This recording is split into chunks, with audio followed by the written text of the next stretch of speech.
Good day to all of us, especially to our subject teacher, Sir Jermil Angeles, and welcome to our video discussion webinar entitled Advantage, Application, and Limitation of Gas Metal Arc Welding. So I'm Erica and Blanco, your host for today. We will start our webinar in prayer. Before we begin our presentation, let us take some time to pray. In the name of the Father, the Son, and the Holy Spirit. Amen. Dear Lord and Father of all, thank you for today.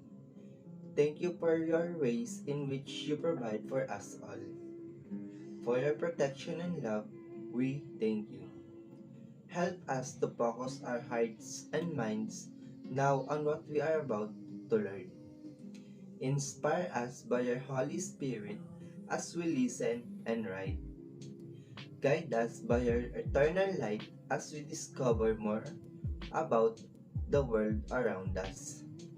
We ask all this in the name of Jesus. Amen. In the name of the Father, the Son, and the Holy Spirit. Amen. Now, I'm going to introduce my co-reporters. We have Miss Nicole Castro and Mr. Jaymark Brin, and we are the group 2.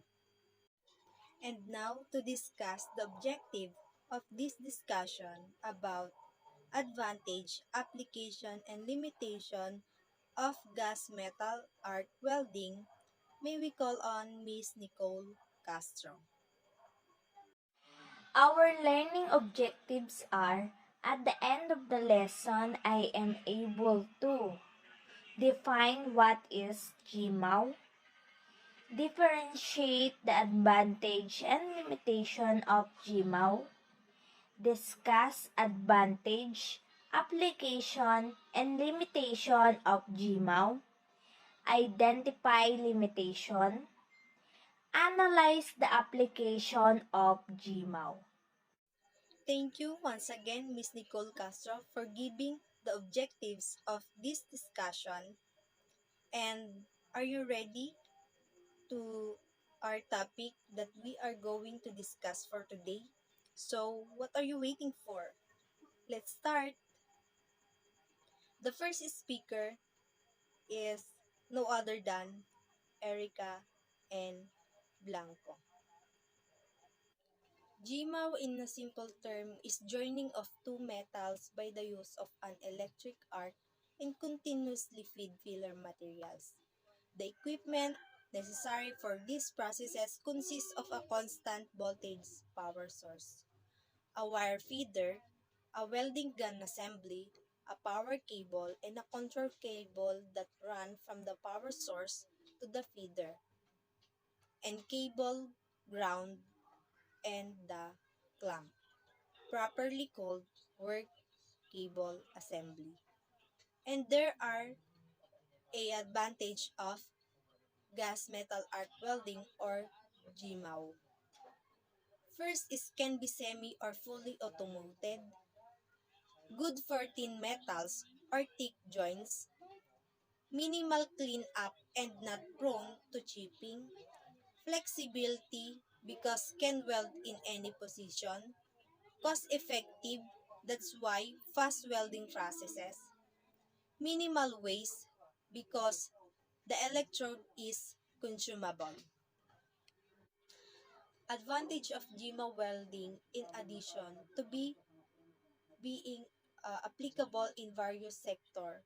GMAW has a number of advantage over other welding techniques as for welding. GMAW is not prone to chipping. GMAW may be used on very thin material without burning holes. Less hydrogen is held without the weld, which is promote the integrity and strength of the bond. Gmaw reduces the wasting of electrodes as all of the material is placed within the weld. Gmaw continuously electrode reduce the amount of time spent by welders changing out electrodes. The same electrode material may be used to weld thick or thin materials. And now, the next speaker is no other than Mr. Jaymark Brin to explain the application of gas metal arc welding. Applications of Gmaw. First, let us define Gmaw or gas metal arc welding. Gmaw or gas metal arc welding is a technique that enables welders to perform a weld on traditionally non-ferrous materials. So, pag sinabing non-ferrous materials, this is a type of metals na may iron compositions of less than 1%. These include aluminum, copper, lead, nickel, tin, titanium, and zinc. The common uses of Gmaw are pipe welding or pipe joints, automotive production and maintenance, manufacturing, shipbuilding, construction, railroad tracks, underwater welding. Although Gmaw or gas metal arc welding was originally created for welding aluminum and other non-ferrous materials, it is now used for steels as it requires less time than other welding methods. Since Gmaw can be used for a variety of metals, this welding technique can be applied in any industry where these materials are employed. Below, you find some of Gmaw's most common applications. First, the automotive industry uses Gmaw for both production and maintenance. Dahil this time, meron na tayong mga sasakyan or kotse na gawa sa alloy aluminum. Like what I said in the definition of Gmaw, it is a technique in weld that perform non-ferrous materials. Yung alloy aluminum is a kind of non-ferrous material. Kaya mas ginagamit na ngayon ang Gmaw for automotive industry in making and maintenance. Number 2.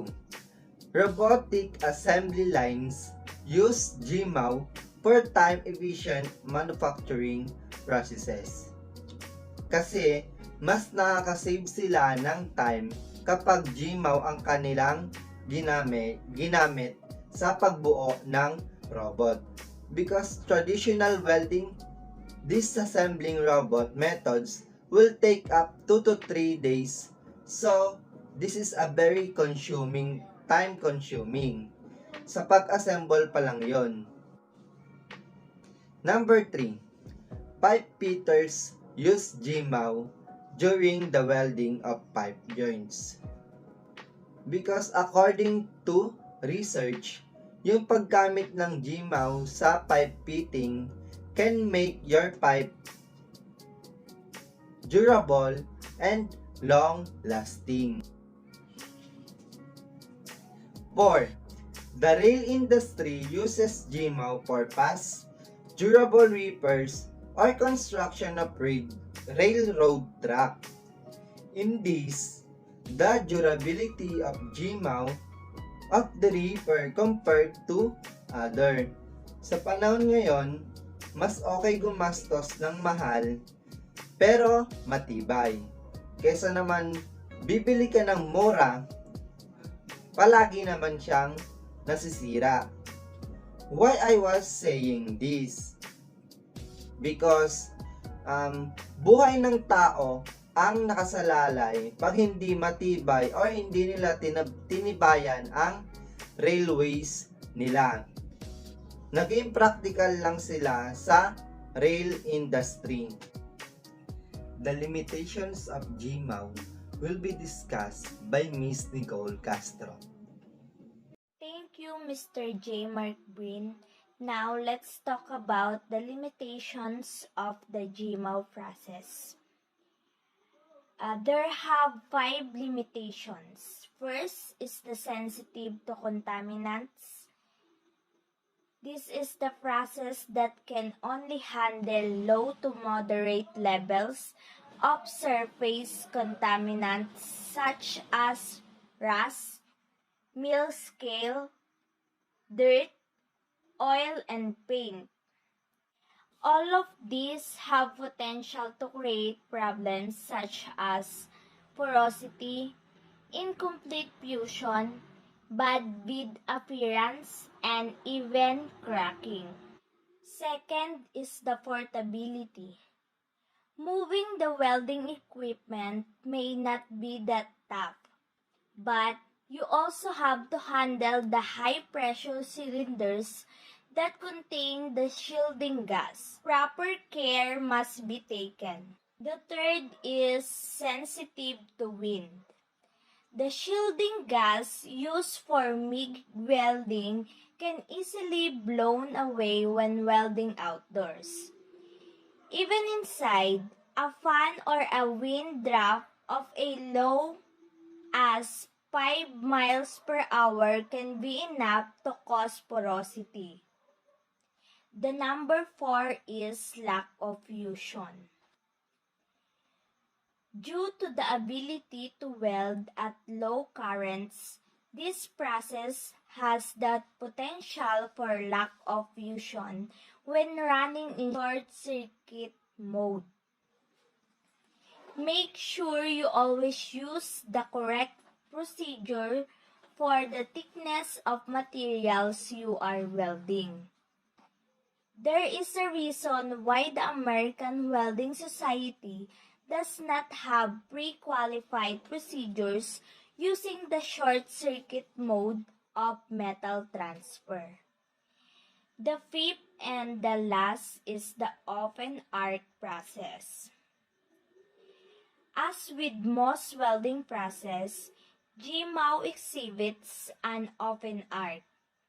Proper care must be taken to shield the welder and bystanders from the harmful ultraviolet ray.